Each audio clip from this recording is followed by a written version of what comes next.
Hey guys, and welcome to another episode on the Educated Gamer channel, which is also going to be posted on ours at Wolf Clan Gaming. I'm Timothy, aka Wolf Commander, and today we're going to talk about discrimination of female gamers.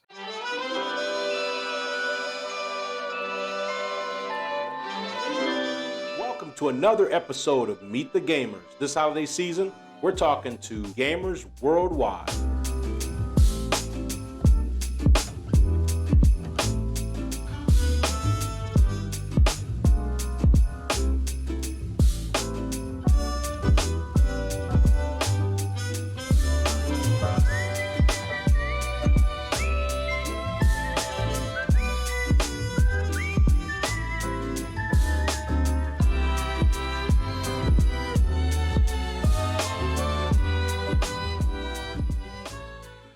We have a player here that goes by the name of Wolf Savage. She's an amazing player. She has recently rose from just being a competition player to being the leader of our competition team over on Warzone and a co-leader within the clan. So you just recently got bumped up to co-leader from the competition team, right? Yep. So from going from co-leader or from going from the competition team to co-leader is a huge difference for you. Do you think they listen to you like they should because you're female, or do you think they listen to you less? Honestly, I don't think it's because I'm female. I think it's because I haven't been in the clan that long. I'm not saying they don't listen to me, but I feel like it's something that's earned more than given. Right. I think some people might feel like they've been here longer. They've been playing for the team longer, playing the game longer or whatever. They just feel like they should have that position over me. But I don't think it's bad. I think they respect me overall. Being a co-leader has nothing to do with the members or how long you've been there, or whether or not you have a bunch of relationships built within the clan. It's more along the lines of maturity level. Got a big level of maturity about you. You handle things really well. You give them enough warnings, and I mean, I see it as a good decision. I'm not sure how the rest of the clan sees it. I know a few of them see it as maybe I rush things a little too fast, but I think it's an all right position for you to be in. I agree with you. I don't think you're going to make anyone a co-leader or a captain just because they've been there for 10 years, let's say. I think I've got to that point with some of the individuals. They're a lot younger than us, which is also very difficult because they take things seriously sometimes. But at the same time, I don't want them to think that, because we're friends, things are going to let slide. As you said, it's making an example out of people, and they have to know that we're not doing it to be a dick. We're doing it because we want this clan to succeed in a certain way, and maturity comes a long way with that. It's about finding that balance. Right. And I think you're mature enough to find a balance in certain people. So you've recently moved from where in Germany to Hawaii? Frankfurt, Germany, all the way to Hawaii, man. Let's talk about the flight. How was the flight, dude? It had to have been bad. It was 3 days worth of travel. Oh my God. Yeah, it was very long. And then we went through 3 different time zones, constant travel. We didn't sleep. I think the most sleep we got was about 4 hours. Oh, geez. Yeah, so then coming here, we were both really crabby and we were snapping at each other, but it got to the point where we got back to the hotel and we just crashed. The animals, like my dog and my cat, were just out. When I was living in Germany, because I lived in Germany on base with my grandparents, we lived over in Hamburg, Germany, on this little military base over there. I don't know if you've been to the Hamburg military base, but it's really they closed that down. Did they? Yeah, a few years back. Time flies, dude. But it was really small and cramped. And I mean, if you wanted to sleep there as a man, you had to sleep in a barracks. You're basically ass to ass with people. Yeah. And I mean, dude, coming back from that to my own house, because I owned my own house at the time, it was just, I was just like, oh my God, thank God, I've got a bed by myself. Yeah.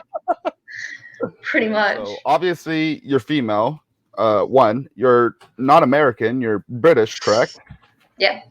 So has you being female and British, and not only that, but also being outwardly gay, both on social media and in the clan and everything else, has that affected your friendships or like competitions or with game administration or the developers or anything like that? When I first came out, I had the friends that were like, ew, you're gay, don't come near me kind of situation. And then I had friends that were like, I don't really care, you know? Like, duh, we didn't know. Yeah. And then in the gaming community, it can be very difficult, not only being female, but when they figure out that you're a gay female, then it's a challenge, right? So guys automatically see you as a challenge. So it's either going to go one or two ways. They're going to be complete assholes and they're going to come at you with all of these questions and, you just haven't had the right, and all of this kind of stuff. Or they go the other side. They're like, look, let's just play the game. I don't care what you are. But then being female side of it, there's always that competition of, I'm a guy, so I'm automatically better than you. Right. And then I've had moments where I've beaten guys and they got really salty about it and they're like, nah, you're cheating, you're doing this, you're doing that. And it's, you've got to run it back. You're cheating. Ain't no way a fucking bitch just beat me. Oh my God. All because I'm female and you just got your ass kicked. I'm sorry, bro, but get good. Get good at the game. Look, bro, if you're going to be a bro, don't be that much of a bro, okay, bro? Man. It can get really bad, if I'm honest. Like, I've had times where I've had messages sent to me, like, on PlayStation and Instagram and whatever, and, like, just either asking for nudes or, saying some weird homophobic, sexist shit. Right. And I'm just like, I'm sorry your dick's small, but back out my DM, Give him one of these emojis, Do you think female gamers as a whole are subjected to discrimination solely because they're female? Like, do you think it has anything to do with the fact that, like, female gamers are supposedly worse players than male players and, everything else? I think it's 50-50 on that one. I've joined a few clans before coming to this clan on Discord. Never was really part of a team because, again, a lot of them are male dominated. So they're looking for male players that have a certain KD and they don't want to know if you're a female. Even though you're good at the game, you could be the best player in the world. But they just don't want to know because you're female. But then you have the other clans like this clan that are open to female, whatever you want to be. And that's a big difference. Being accepted into that is one thing, but then being accepted as part of the team is another. A lot of people either don't want a female on the team because it might make them look weak, I'm not entirely sure, or they're scared to have a female on the team, that they're going to be better than their male players, or they're going to, shine when their other players aren't shining, right, just because they're female. And I mean, you look at big clans like FaZe or whatever, I think there's a couple of female FaZe members. There's a female sniper that runs their entire sniper division. Yeah. And that's what I'm saying. But how much on the FaZe clan Instagram or the Atlanta FaZe Instagram do you see of her? You don't. Not at all. Not. That's what I'm saying. And she runs the whole sniper division. Yeah.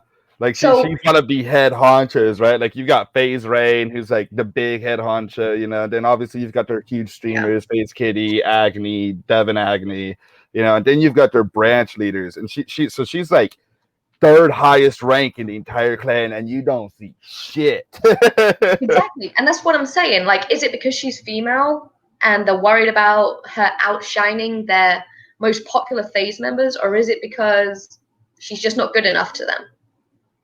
I don't know, man. Like, if they're not good enough to them, listen, I forget your name, FaZe girl, but if they think you're not good enough, I'll take a quick scoper. Wolf Clan. So, like, my whole thing with that too is the fact that I really don't understand it, because when I think about it, for example, I've had a couple of players come to me and they've been either gay or black or female or maybe a mix of all three. And I'm sitting there like, okay, that's cool. Are you going to be loyal? Are you going to contribute to the team? Are you willing to put the hours into the team to be able to contribute?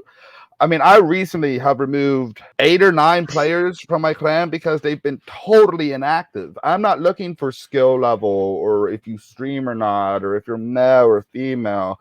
I'm looking if you contribute to the community I'm building, to the team I'm building, to the tournaments I'm doing. Any type of contribution is great. Even if you're just in a Discord chat to talk, that's helping my Discord server.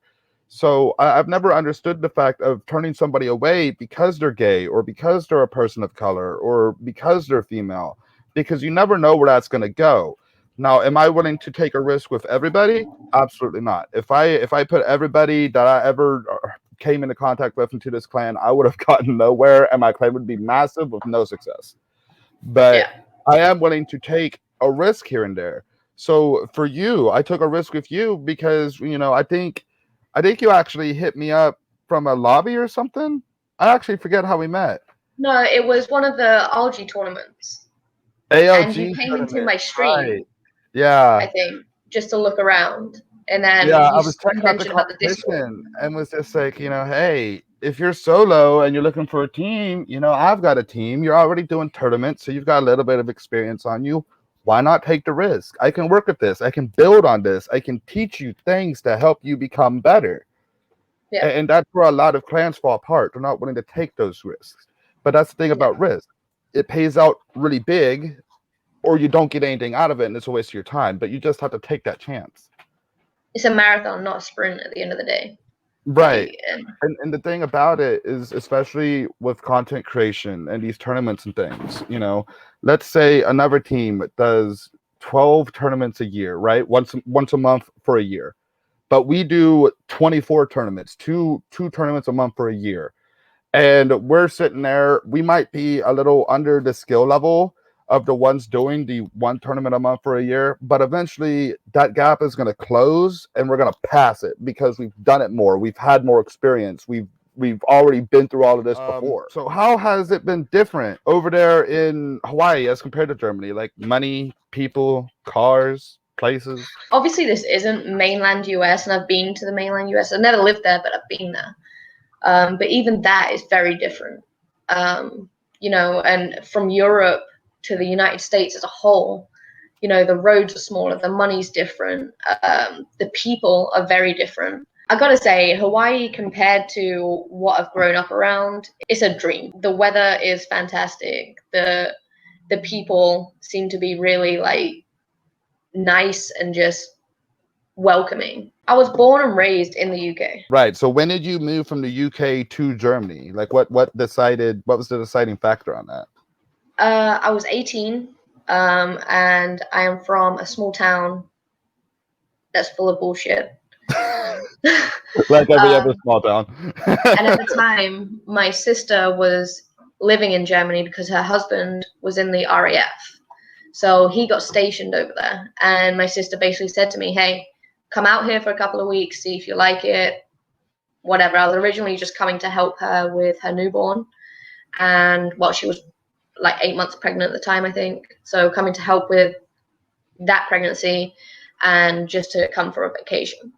I came for 2 weeks, 3 weeks, and I never left. I was like, nah, I love it.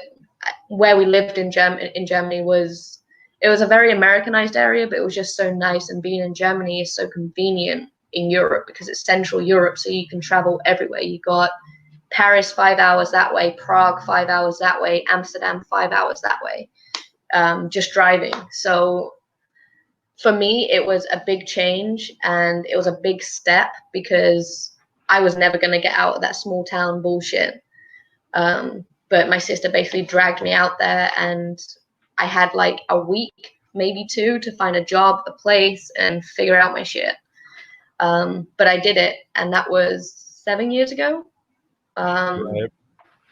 Best decision of my life. Nah, I mean, the lifestyle itself, for me, back then I was a partier, a bartender. I'd go out and party all the time, and Europe is great for that. Like, it's the best place for that. But in the States, it's different. You can still go out and party and do what you need to do, but Most of the being in the parties are States, illegal. true. but just the way of living, I guess, is different, and the convenience of everything. I cannot stress enough the convenience. Like the fact that I can go to Walmart at 3 a.m. and get an Xbox if I want to is amazing. I can't do that in the UK. I can't do that in Germany. In Germany, everything is closed on Sundays. You can't even mow your lawn on a Sunday. You will get fined. What? You'll get fined for mowing your lawn on a Sunday? Because it's family day. So they just treat it as quiet hours. So you're not allowed to mow your lawn. If you're caught doing laundry outside, you will get fined. Like, that is crazy. Yeah. That just goes to show, you know, I might have been all over the U.S. because I went on a little bit of a U.S. tour, but I've never once really truly stepped out of this country. Like I've visited countries, but I've never really truly experienced it because that's a totally different thing. Europe as a whole is beautiful, and the fact that I can drive 5 hours here, 5 hours there, and be in a different country is amazing. When you said you moved to Hawaii, you said that Hawaii doesn't have their own dedicated server. You said that most of it is like 50% bots, 50% players. How is that different than any other server you've played? Honestly, it's great. It's great. My KD's going up. It's great. But no reverse boosting here, though, guys. We don't reverse boost. It's just how the servers are. I mean. As I said, it is great because I can boost myself and kind of train myself, but at the same time, I want that competition. Right. You know, like I want the challenge, and that's what I miss. So when I play with other people, I prefer it if they hosted, just so I can play on those servers and actually play against real people. Right, because and a lot of people think that reverse boosting is really bad. Obviously, it is. It's a terrible thing to do. I've had my girlfriend with like a 0.5 some KD in a lobby of like 2.5 KD players. It's fucking nuts. You shouldn't be there. That's way too easy for you. You need to be players of your own skill level, which is why if they tune it, skill-based matchmaking is going to be great. I do think people who host tournaments need to look more into this, you know? Right. I think they should look into certain states, certain countries, and look, hey, do these people have a Call of Duty server? Right. Do they have a dedicated server that's not just, you know, medium difficulty bots running around in circles? Have you or anyone that you know have been personally harassed by people in the community for your sexuality or for being female? And if that's the case, did it negatively affect you, or did you just kind of, you know, brush it off? I have been targeted way back when, you know, the Modern Warfare 2. I think everybody's targeted in MW2 lobbies. You're not wrong. And the Black Ops lobbies, the original Black Ops. The second they find out you're female, it goes either way. They either don't give a shit or they do give a shit. And they either want to target you, bring you down, or they want to distract you from the game. And, you know, being gay, if they figure out that you're gay or whatever, they want to dig into that. And like, how long have you been gay for? What's your gay partner look like? You know, is there a way I can make you, you know, kind of not gay? You haven't had the right thing yet, you know? Yeah, you haven't had the right car driving into the garage, if you catch my drift. You know, like, I didn't get the name Savage for nothing, so I'd either target back or rub it off because I don't give a fuck. I'm there to play a game. Like, I don't care what you're doing. Like, I'm not here to make friends. I'm here to play a game and fuck you up. In this group, we all talk shit to each other. Like, it's really not a big deal. But I think it's different when it comes from a stranger. Let's delve a little deeper in it. You know, obviously you've been targeted, as you went over in the last question, but have you been continuously targeted by the same person, like straight up just harassed because you're a female, like in your DMs, or, you know, they join your lobby and just wouldn't fuck off, or they'd make another account to join you or to find you or to follow you? Or Yes, it was back in the Modern Warfare 2 lobbies. There was this one guy. He was actually a Scottish dude. I was 12 or 13. Oh, this is going to be terrible, Jesus. Yeah, and this dude, I mean, he had a deep voice, so he must have been between 16, 18, kind of. I don't know. He had a deep voice. So either he just had a deep voice for like a 13, 14-year-old, or he was a full-grown adult. So I ended up in a lobby with him. He added me. And back then, you know, in those days, you just kind of accepted friend requests like it was what it was. Right, you know, right. You sent me a friend request, you know, I might join you one day, you know, or... Right. Yeah. And he invited me one day, and I was playing with my friend also. He's a guy. But we were playing, and he invited us, and I was like, all right, cool, whatever. So we joined on him, And we played a few games, and then it started to get personal, right? And he started to ask all these weird questions that you probably shouldn't ask to a 12, 13-year-old. What are you doing right now? What are you wearing? Like, just little weird shit like this. And I was like, you know what, this isn't cool, whatever. So we left his game lobby, and he sent me like maybe 5 or 6 DMs. At the start, he was calling me a bitch and everything else because I wouldn't respond to him. And then got into more of the like sexual kind of stuff. I don't understand. Either, you know, it was some mad predator that was just out there to get what he wanted to get, or it was just an asshole. I don't know. But even then, I feel like if you're there to be an asshole, you're not there to ask someone, well, a child, you know, gross questions like that. Is it okay if we do a deep dive into your Instagram? Go for it.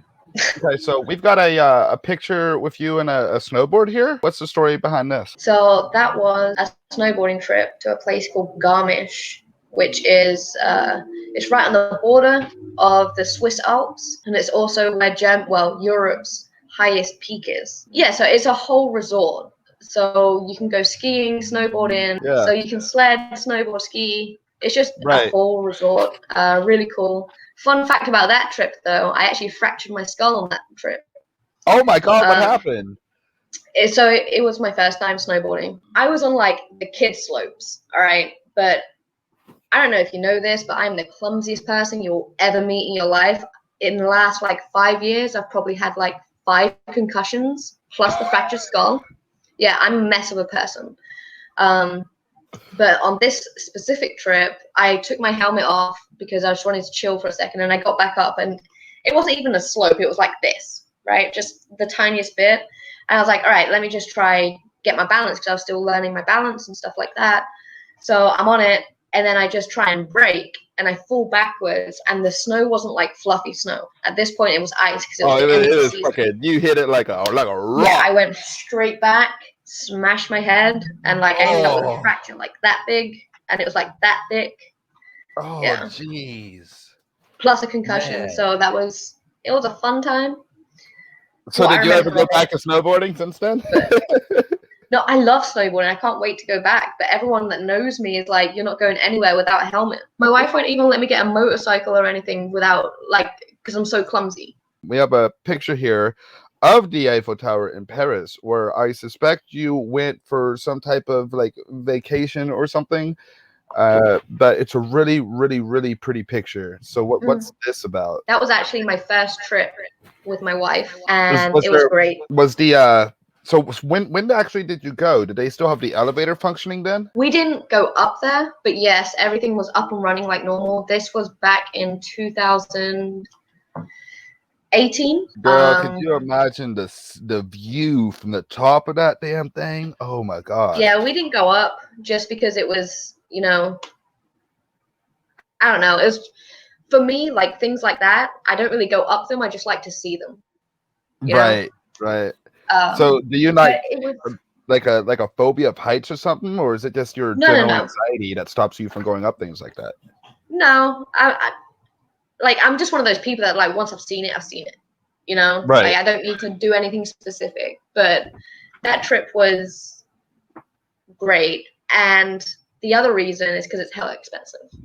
Like you're talking like 50 to 100 euro per person to go up. So it's a lot. Yes, it's a lot of money. But on that trip, we also got to see the Mona Lisa.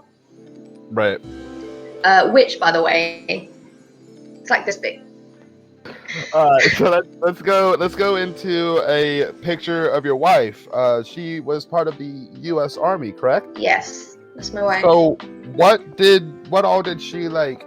Like, did she serve a full tour, or? She has done 2 tours, and she has been stationed, well, now Hawaii, Germany, Kansas, California. So let's move on to this last deep dive we've got. We got a video from your Instagram of a concert. Now, this is an Avenged Sevenfold concert. Let's play it, see what it's got. Listen, as I said then, I'll say the same thing now. I am 5'4" and 110 pounds, dude. Like, in a mosh pit, full of like 6 foot big sweaty dudes. It's not fun. It's not fun. All right. like the second it started, because they started one, and I also saw Chevelle and Disturbed there as well. And Disturbed, their mosh pit was worse. Like there was like 3 people that got taken away in an ambulance because it was that bad. Oh Jesus! Right. So that's it for that, guys. It's been fun having you on here, Savage. Thanks for talking to me, man. It's been fun to hang out. Thank you for having me. It's always fun. I think we've learned a lot about you and a lot about what you do, where you came from and stuff. So for that, thank you. But guys, if you guys do want to see the other interview we did here, you guys can go to the Educated Gaymer Instagram or our Instagram @officialwithclaimgaming. You can see it. That right there. And you guys can go check us out. We've got clips, we've got montages, we've got funny moments, we do skits. I mean, the whole 9 yards. We're starting to do this whole podcast thing slowly. Expect more episodes like this coming. But you guys, thank you, Educated Gaymer, for setting it up. It's been great. And once again, like I said, thank you, Savage, for joining. It's been awesome.